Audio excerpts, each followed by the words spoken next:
you got the remedy. The strangest secret. A question was put to me. What's wrong with people today? And the answer is quite simple. People simply don't think. I want you to dwell on that one thought for a moment and apply it to you in your life. Think about it.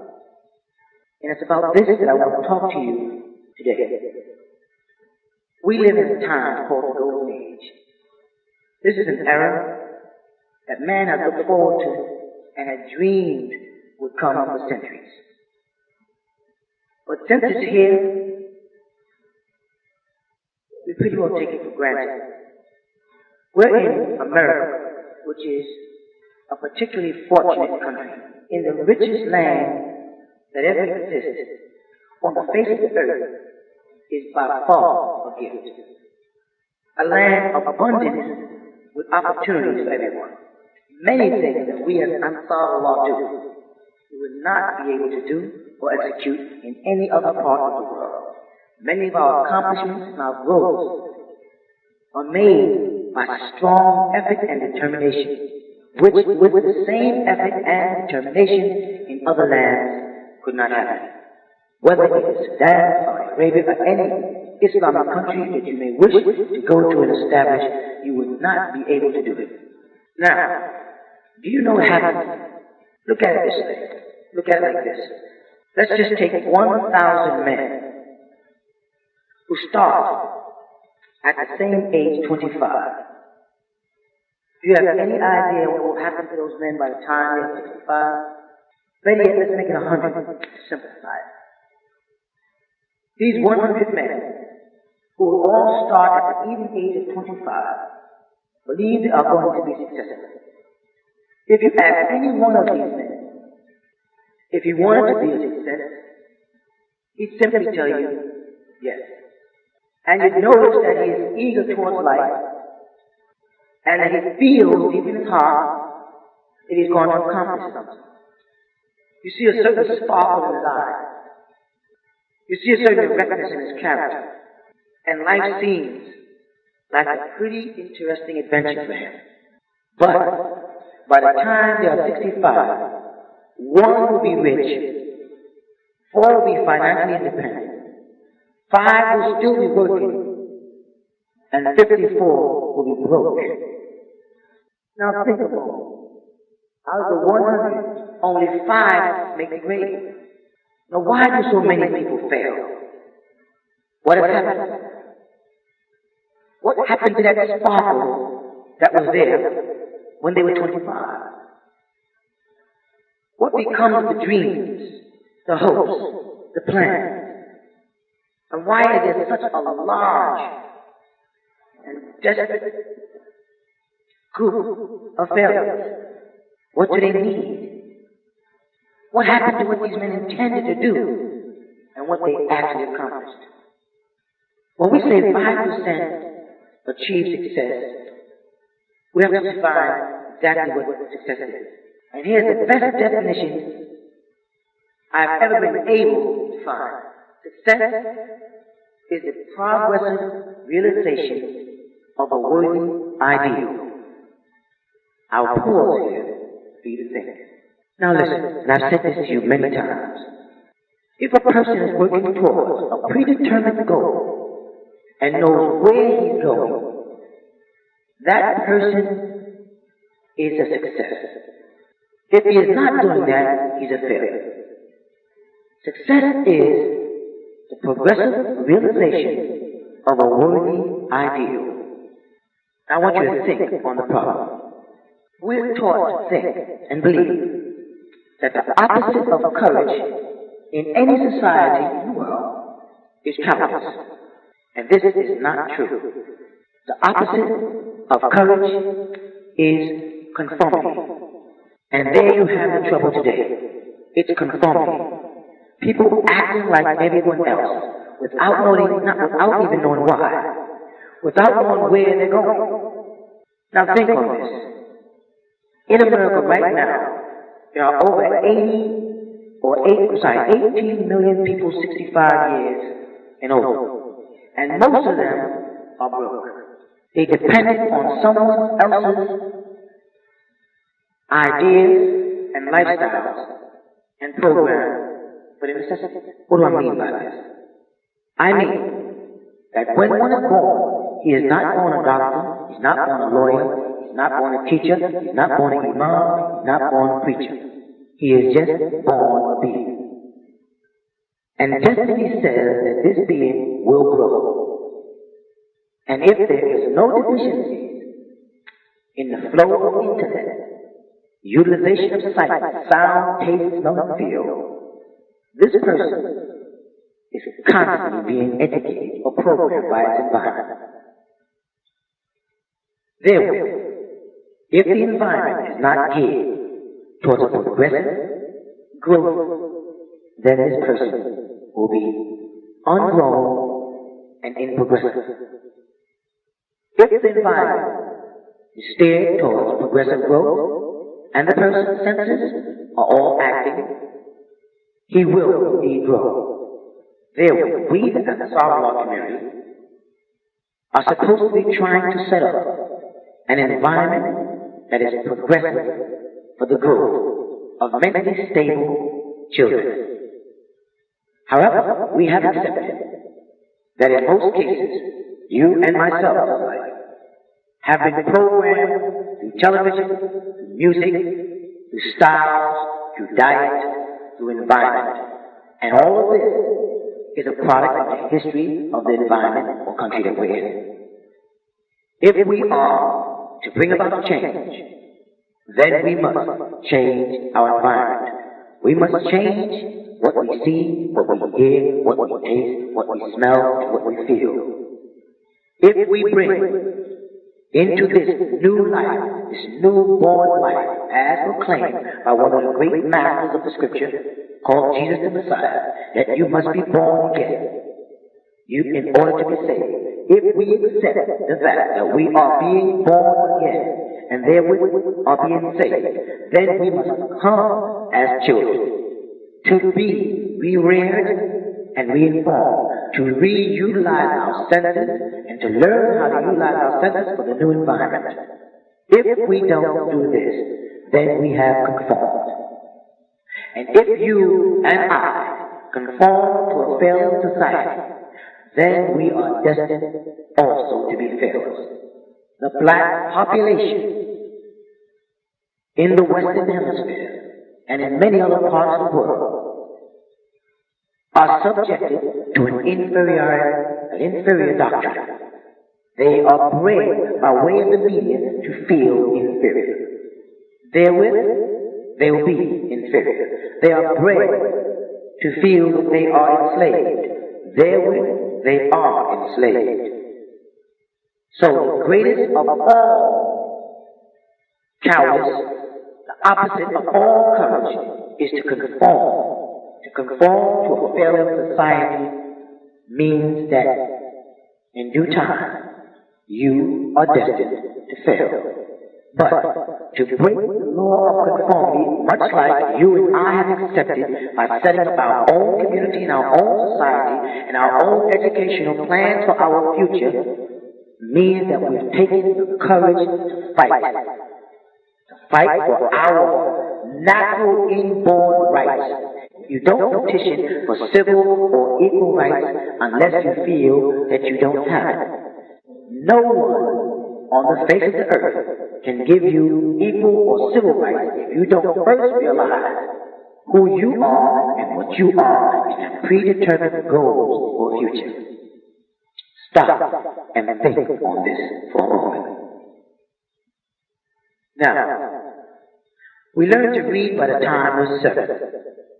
We learn to make a living by the time we're 25. And usually by that time, we're not only making a living, but we're supporting a family.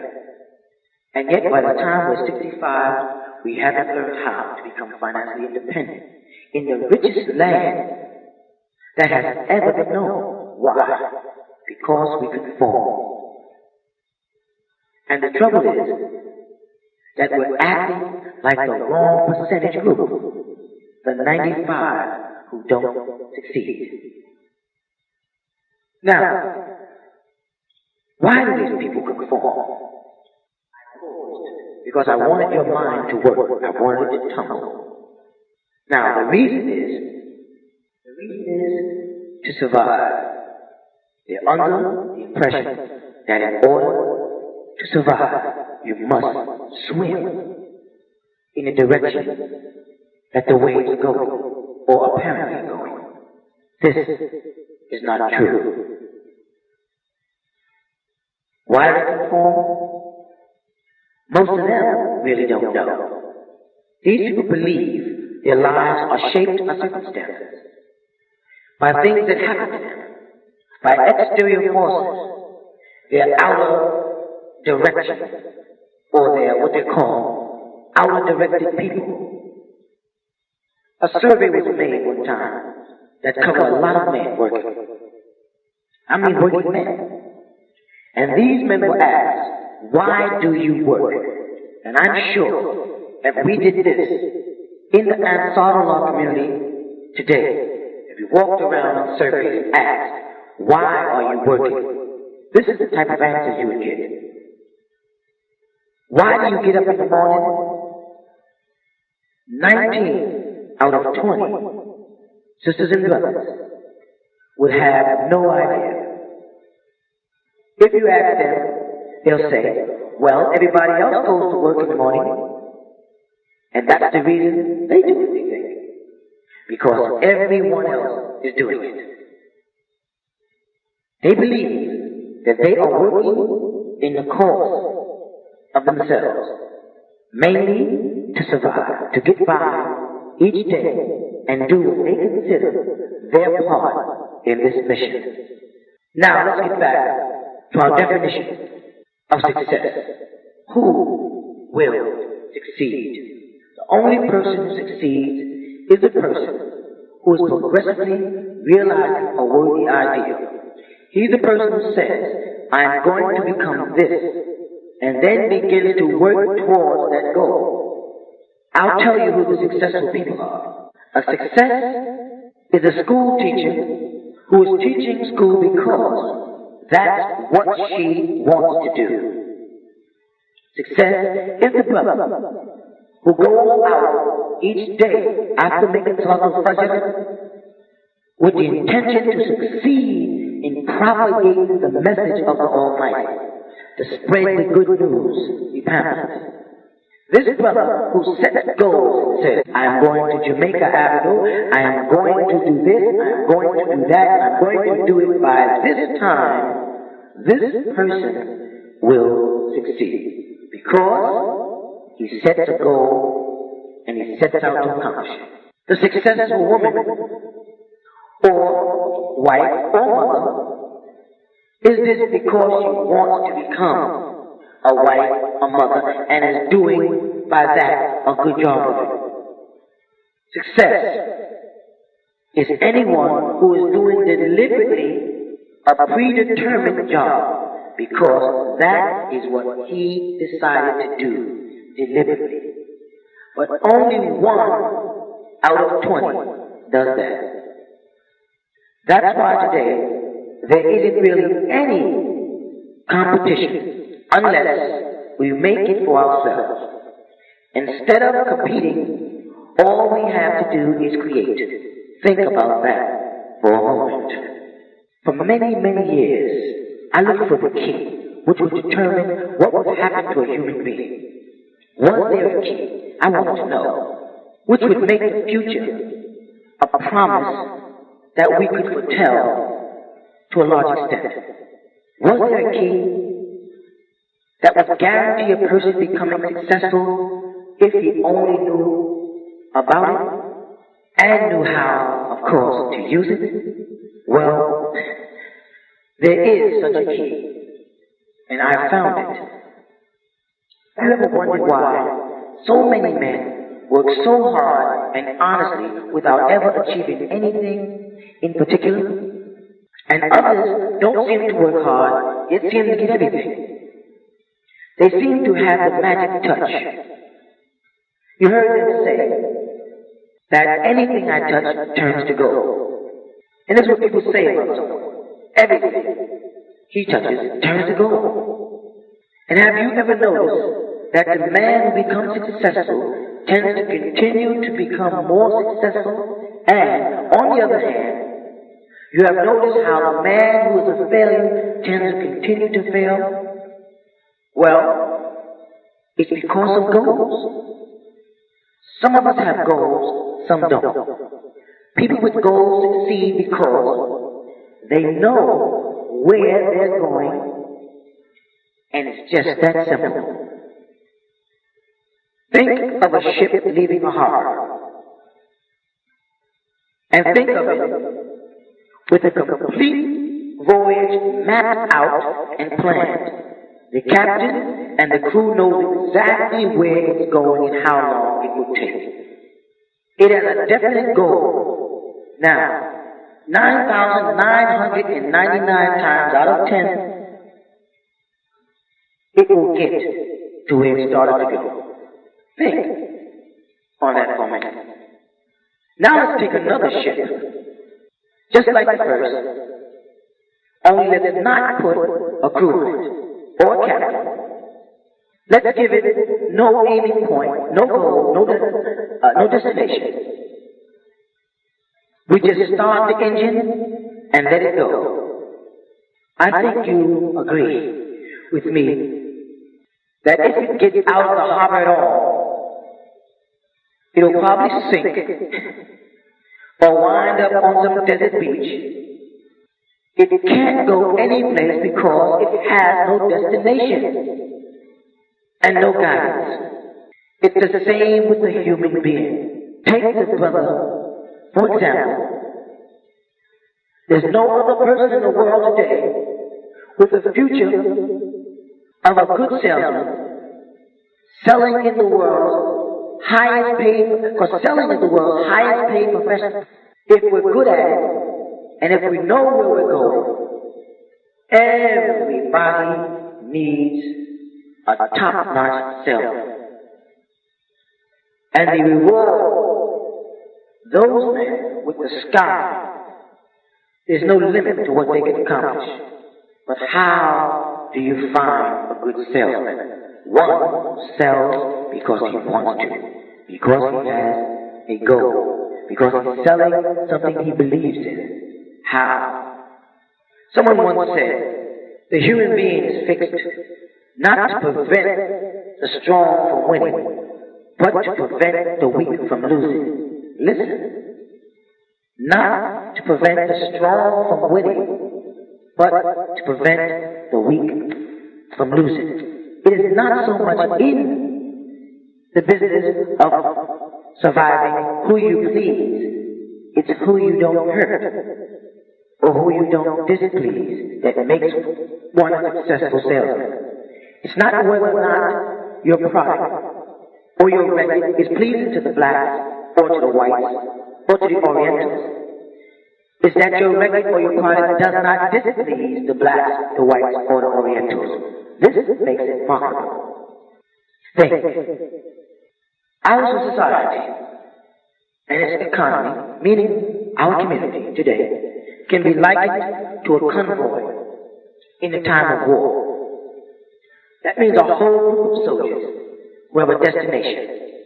The entire economy of our society is slowed down to protect its weakest link.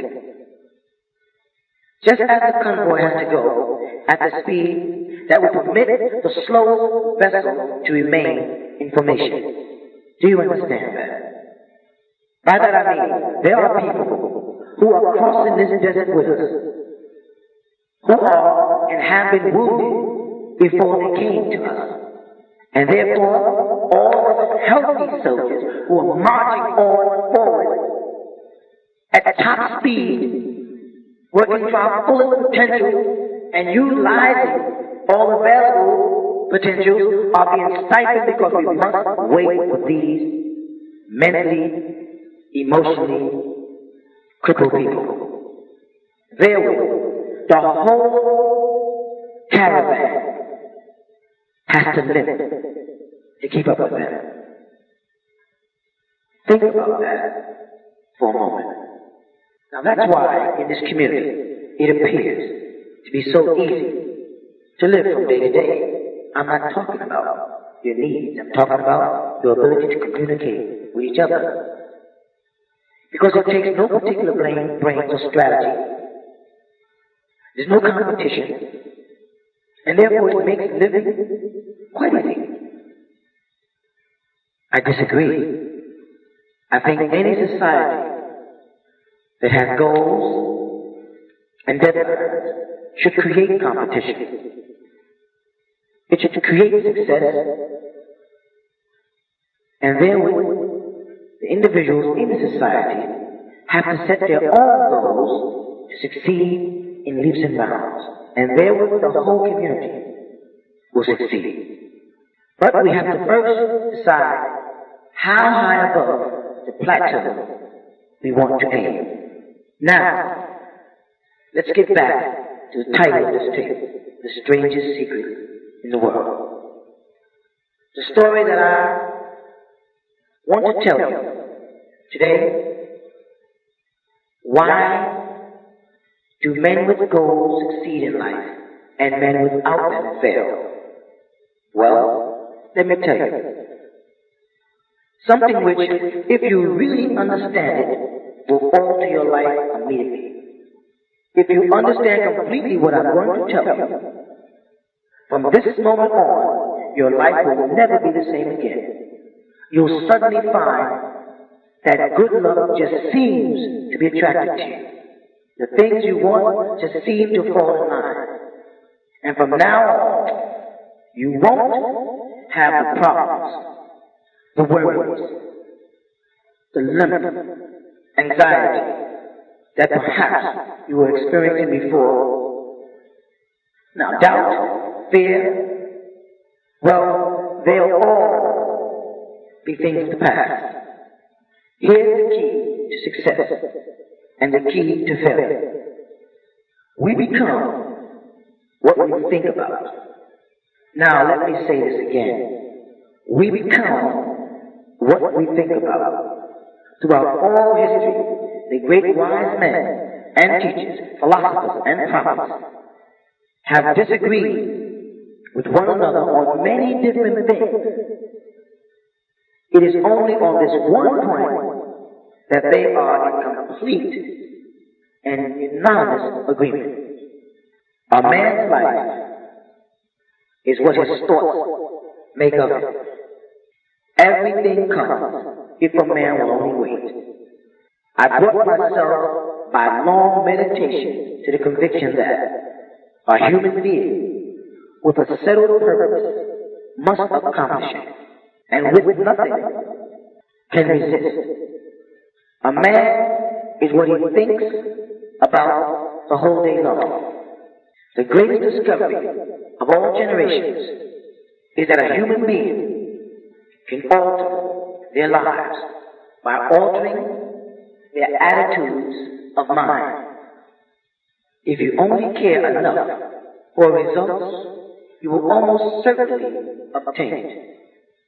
If you wish to be rich, you will be rich. If you wish to be learned, you will be learned. If you wish to be good, you will be good. I want you to stop and think what we have previously discussed and how to apply it to your life. The key is, as a man thinketh in his heart, so shall he become. And I have said this to you people many, many times. If you have positive, clear, vivid pictures in your mind of what our purpose is as the 144,000, if you know our goals and our purposes, then you have set a target before you. And if you prepare yourself as an archer and practice and become talented and skilled, then chances are you, the success of your bow, the arrow, and the destination its target will become a complete idea. Our community can only become a complete idea if we, the artists, practice to increase our skill and our ability to hit targets when we shoot.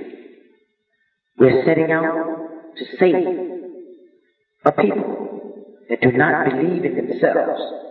So we first must believe in ourselves and instill in our future, which is our children, believe in themselves that they are the greatest of the great. They are the chosen children of the Almighty. And therewith, with that guidance and light, and that faith and determination, we will succeed. Please think. If thou can believe, all things are possible to him that believeth. That great law briefly and simply stated that if you think in negative terms, you will get negative results. If you think in positive terms, you will achieve positive results. This is the simple fact. Listen, here are three very important words. An astonishing law of prosperity and success are found in only three simple words. Believe and succeed. 1. Believe. 2 and 3. Succeed. You see, our doubts are traitors and make us lose the good we all might win by failing to attempt. People are always blaming their circumstances for what they are. I don't believe in circumstances. The people who get on in this world are the people who get up and look for circumstances they want, and if they can't find them, they make them. Well, it's pretty apparent, isn't it? And every person who discovers this for a while believes that he was the first one to work it out. We become what we think about. Now, it stands to reason that a person who is thinking about a concrete and worthwhile goal is going to reach it because that's what he's thinking. And we become what we think about. Think. The man who has no goal, who doesn't know where he's going, and whose thoughts must therefore be thoughts of confusion and anxiety and fear and worry, become what he thinks about. His life becomes one of the most frustrating and fearful, exhausting, and worrying environments that he can place himself in. And if he thinks about nothing, then he or she will become nothing. Now, how does it work?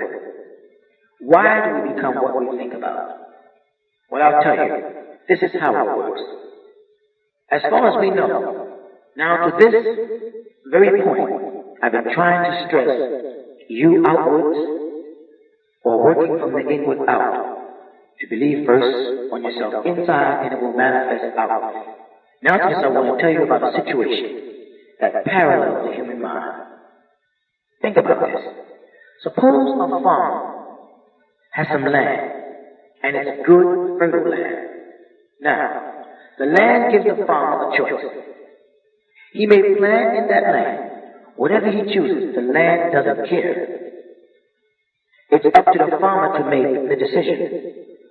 Now remember, we're comparing the human mind with the land, because the mind, like the land, doesn't care what you plant in it. It will return what you plant. But it doesn't care now what you plant. Now let's say that the farmer has two seeds in his hand. One is a seed of corn. The other is a deadly poison. He digs two little holes in the earth and he plants both seeds. One corn, the other deadly poison.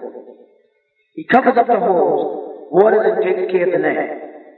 And what will happen? I'll tell you. Inevitably, the land will return what he planted.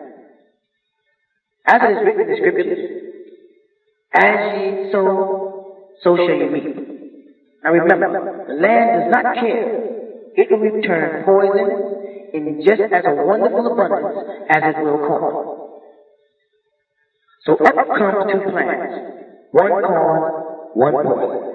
The human mind is far more fertile, far more credible, and mysterious than the land, but it works the exact same way. It doesn't care what we plant, success, failure, a concrete, worthwhile goal, or confusion, misunderstanding, fear, anxiety, jealousy, hate, backbiting, scheming, and so on. But what we plant, it must return to us. It contains riches beyond your wildest dreams. It will return anything you want to plant. Now you might say, well, if that's true, why doesn't people use their mind more? That's a very, very good question. Now let's stop and try to figure that out. The answer is quite simple. Our mind comes as standard equipment at birth. It's free. And things that are given to us free or for nothing, we place little value on. Things that we pay a lot of money for, we seem to value. The paradox is that exactly the reverse is true. Everything that really is worthwhile in life comes to us free. Our minds, our souls, our bodies, our hopes, our dreams, our ambitions, our intelligence, our love of family, our love of children. All of these things are free. Friends, country, and community. All of these things are priceless possessions, and they're all free. But the things that cost us money are actually very cheap and can be replaced at any time.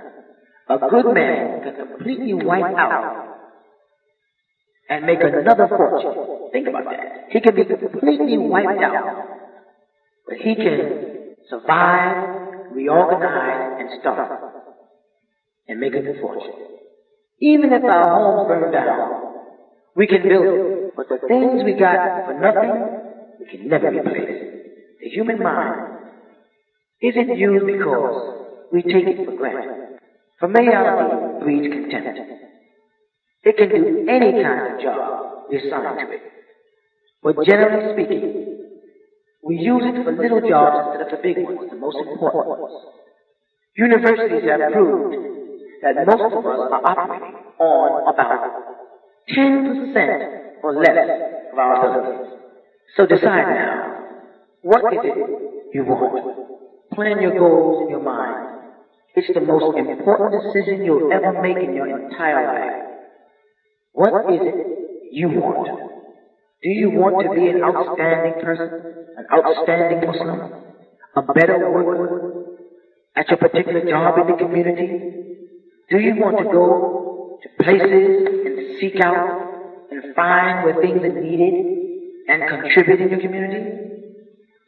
Or do you just want to be rich in personality and fame and respect? All you've got to do is plant that seed in your mind. Care for it, work steadily towards your goal, and it will become a reality. It not only will, there's no way it cannot. You see, that's a law. Like the laws of Sir Isaac Newton, the laws of gravity. If you get on top of a building and you jump up, you'll always go down, never go up. And it's the same with all the other laws of nature. They always work. They're inflexible. Think about your goal in a relaxed, positive way. Picture yourself in your mind's eye as having already achieved this goal. See yourself doing the things you will be doing when you reach your goal. Think about this a moment. Things that man is encountering in this day and time. These are things he's brought himself to. His habitual way of thinking. And this same thing applies to every one of us. We are the sum total of our own thoughts. Man is where he is only because that is exactly his reality and where he wants to be, whether you admit it or not. Each of us may live off the fruits of his thoughts in the future, because what you think today and tomorrow, next month and next year, will mold your life and determine your future. You're guided by your mind. One day, while I was driving, I saw one of those great big giant earth machines moving, roaring along the road at about 35 miles an hour, with what looked like a 30-ton of dirt in it. A tremendous, huge load that this big machine was capable of moving.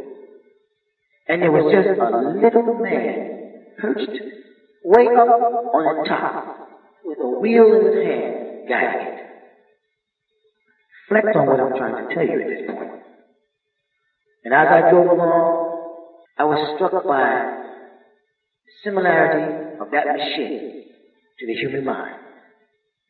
Just suppose you're sitting at the controls of such a vast source of energy. Are you going to sit back and fold your arms and let it run into a ditch by itself? Or are you going to keep both hands firmly on the wheel and control and direct the power to a specific worthwhile purpose? It's up to you. You're the driver. You're in the seat. You see, the very law that gives us success is a two-edged sword. We must control our thinking, the same rule that can lead a man to a life of success, wealth, happiness, and all the things he ever dreamed of for himself and his family. That very same law can lead him into the gutter. It's all in how he uses it, for the good or for the bad. This is the strangest secret in the world. Think. Now, why do I say it's strange? And why do I call it a secret? Actually, it isn't a secret at all. It was first figured out and thought out by some of the earliest wise men, and it appears again and again throughout the scriptures. But very few people have learned it, understand it. That's why it's strange. And why, for some equally strange reason, it virtually remains a secret. I believe that you could go out and walk down the street of any town and ask one man after another what the secret of success is, and you probably wouldn't run into one man in a month who could tell you. Now, this information is enormously valuable to us. If we really understand it and apply it, it's valuable to us not only for our own lives, but for the lives of those around us, throughout the community, our friends, our family. Life should be an exciting adventure. It should never be bored. A man should live fully, believe, have faith, and control. He should be glad to get up out of his bed in the morning. He should be doing the job he likes to do, and because of that, he will do it well. As you believe, so shall it be done unto you. I have explained on this recording the strangest secret in the world and how it works. Now I want to explain how you can prove to yourself the enormous returns possible in your own life by putting this secret to practice. I want you to make practical tests. I want you to make a test that will last 30 days. Now, first, let me tell you, it isn't going to be easy. But if you give it a good try, it will completely change your life for the better. I want you to think. I want you to relax. Back in the 17th century, Sir Isaac Newton, an English mathematician and natural philosopher, gave us some natural laws of physics, which apply as much to human beings as they do to the movement and bodies of the universe. And one of these laws is that for every action, there is an equal and opposite reaction. Simply stated, as it applies to you and me, it means we can achieve nothing without paying price. The results of 30 days experiment will be a direct proportion to the effort you put forth. In other words, to be a doctor, you must pay the price of long years of difficult study. To be successful in selling, and remember that each of us succeeds to the extent of his ability to sell.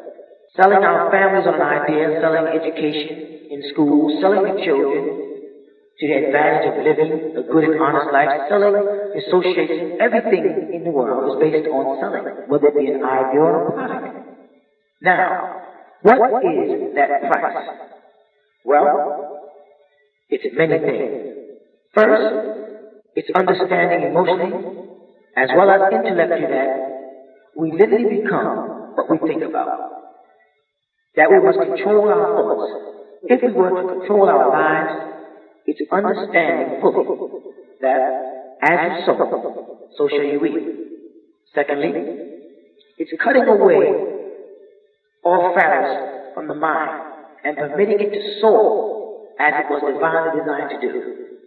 It's the realization that your limitations are self-imposed and that the opportunities for you today are enormous, beyond belief. It's raising above narrow-minded pettiness and prejudices and jealousies. Third, in using all your courage to force yourself to think positively on your own problems, to set a definite and clearly defined goal for yourself, to let your marvelous mind think about your goals from a possible angle, to let your imagination speculate freely upon many different possible solutions, to refuse to believe that there are any circumstances sufficiently strong to defeat you in the accomplishment of your purpose, to act promptly and decisively, and to keep constantly aware of the fact that you are, at the moment, standing in the middle of your own acreage of diamonds. Think. Fourth, you must learn to save thoughts.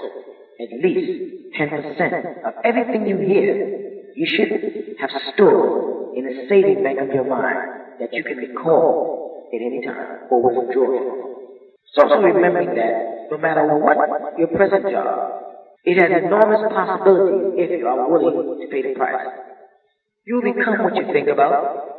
Remember the word imagination, and let your mind begin to soar. Courage. Concentrate on your goal every day. 7-10% of what you earn. And action. Ideas are worthless unless we act on them. Now I'll try to outline the 30-day test I want you to make.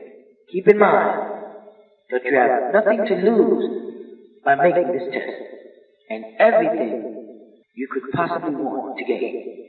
There are two things that may be said of everyone. Each of us wants something, and each of us is afraid of something. I want you to write on a card what it is you want more than anything else. It may be more money, more knowledge, more friends. It may be a beautiful home. It may be success at your job. It may be healthy children. It may be for the community to succeed. It may be a particular position in life. It could be more harmonious communication with others. Each of us wants something. Now write on a piece of paper or a card. Write it down.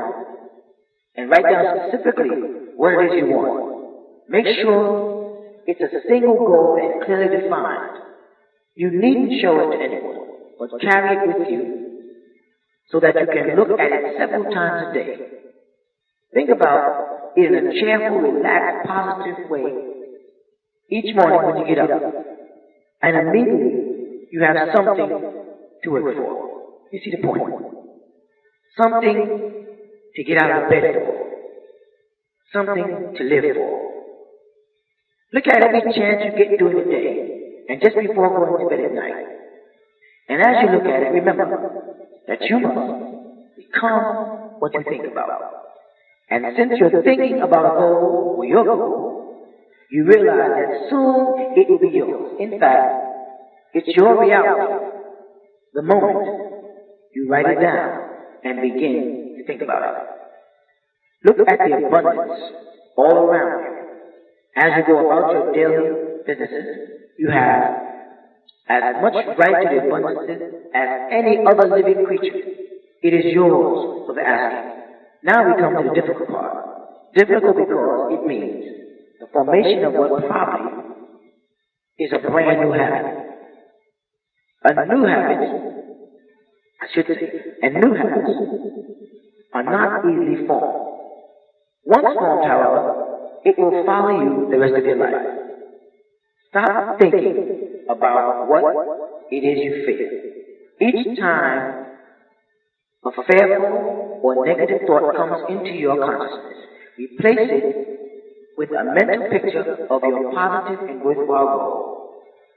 And there will come times when you feel like giving up, believe me.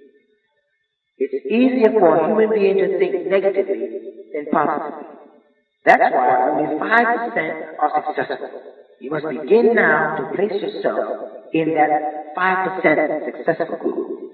For 30 days, you must take control of your mind.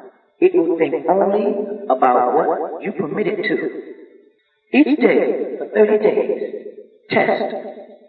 Do more. Think more about your goal. Concentrate on it. And in addition to maintaining a cheerful, positive outlook, give of yourself more than you've ever done before. Do this knowing that your return in life must be a direct proportion to what you give. The moment you decide on a goal to work towards, you are immediately a successful person. You are then in the rare successful category of people who know where they are going. Out of every 100 people, you belong to the top 5. Don't concern yourself too much with how you are going to achieve your goal. Leave that completely to the powers greater than yourself. All you have to do is know where you are going. The answers will come to you of their own accord and at the right time. Remember these words. They're from the Sermon on the Mount. And I want you to remember these words very well. Keep them constantly before you in this month of your test. Ask, and it shall be given unto you. Seek, and ye shall find. Knock, and it shall be opened unto you. For everyone that asketh, receive. And he that seeketh, findeth. And he that knocketh, it shall be opened. Set yourself a definite goal. Quit running yourself down. Stop thinking of all the reasons why you cannot be successful, and instead think of all the reasons why you can. Trace your attitudes and try to discover where you first got the idea you couldn't be successful. Change the image you have of yourself by writing out a description of a person you would like to be and move on. Act the part of a successful person and you will become a successful person. Make your 30-day test, then repeat it again.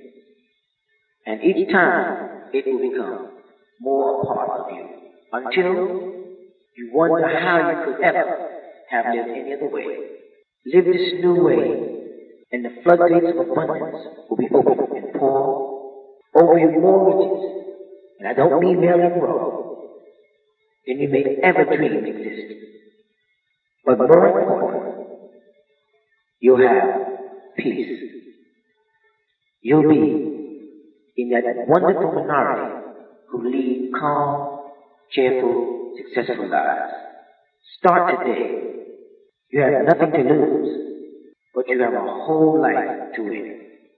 We as an Ansar Watchmen, we need to make statements about ourselves to each other. We need to learn to love one another the way we love ourselves. We have to learn to care and to share in order to grow. We have seen many people fall away.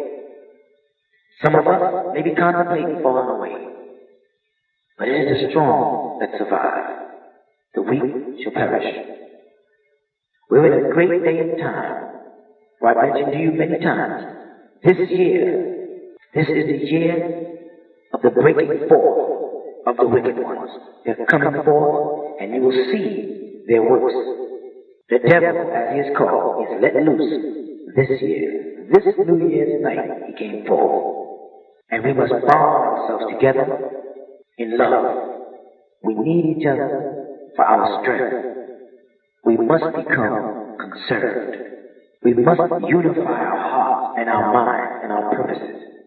If we are to succeed, we must look at our children, not down at our children, nor up at our children, but at them, and plan for their safety and their mental growth and stability in such a trying time. We must be ever grateful of the gift, the wisdom that will be bestowed upon us, regardless of how bitter it appears in our daily lives. By that meaning, Islam may appear to be a very beautiful institution when we look at it, but once we get inside and we're bogged down by the many responsibilities and restrictions, it begins to appear to be bitter. But I want you to understand that most medicine is bitter. You remember, all the medicine that your mother or your grandmother mixed up to give to you when you were a baby, they gave it to you out of love and concern for your health. So it is with our Heavenly Father. He gave us a medicine, a spiritual medicine. It is a very strict and sometimes bitter way of life, but it is the cure.